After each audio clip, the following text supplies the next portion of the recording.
2026 সালের সাম্প্রতিক তথ্য অনুযায়ী পাকিস্তানের সামরিক শক্তি বিশ্বের অন্যতম শক্তিশালী সামরিক বাহিনী। আন্তর্জাতিক সংস্থা গ্লোবাল ফায়ার পাওয়ারের অনুযায়ী পাকিস্তান 145টি দেশের মধ্যে 9তম স্থানে রয়েছে। জনবলের দিক দিয়ে পাকিস্তান অত্যন্ত শক্তিশালী। পাকিস্তানের হাতে রয়েছে সক্রিয় সৈন্য প্রায় 6,60,000 জন।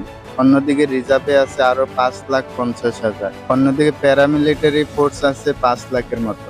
এসব মিলিয়ে পাকিস্তানের হাতে 16.5 লাখেরও অধিক সেনা আছে, যা তাদেরকে দক্ষিণ এশিয়ার সবথেকে শক্তিশালী দেশগুলোর মধ্যে রেখেছে। পাকিস্তান বিমান বাহিনী দক্ষিণ এশিয়ার অত্যন্ত শক্তিশালী একটি বিমান বাহিনী।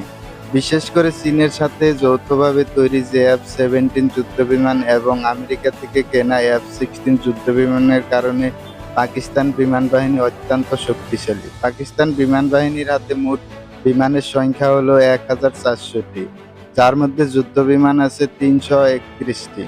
অন্যদিকে হেলিকপ্টার আছে 379, এর মধ্যে 55টি হলো অ্যাটাক হেলিকপ্টার। পাকিস্তানের স্থল বাহিনী অত্যন্ত শক্তিশালী। পাকিস্তানের মূল শক্তি হলো তাদের শক্তিশালী ট্যাঙ্ক বাহিনী এবং মিসাইল প্রযুক্তি। পাকিস্তানের হাতে মোট ট্যাঙ্কের সংখ্যা হলো 2,677টি। পাকিস্তানের হাতে সাঁজোয়া যানের সংখ্যা হলো 59,000-এরও বেশি। অন্যদিকে আর্টিলারি আছে 3,300টি। রকেট প্রজেক্টরের সংখ্যা হলো 652টি, যার কারণে পাকিস্তানের স্থলবাহিনীকে অত্যন্ত শক্তিশালী হিসাবে গণ্য করা হয়। পাকিস্তানের নৌবাহিনীকে দক্ষিণ এশিয়ার অন্যতম শক্তিশালী নৌবাহিনী হিসাবে গণ্য করা হয়। পাকিস্তানের নৌবাহিনীতে মোট জাহাজের সংখ্যা হলো 120টি, যার মধ্যে সাবমেরিন আছে 8টি, ফ্রিগেট হলো 9টি, অন্যদিকে করভেট হলো 6টি। পাকিস্তান হলো মুসলিম বিশ্বের প্রথম পারমাণবিক দেশ।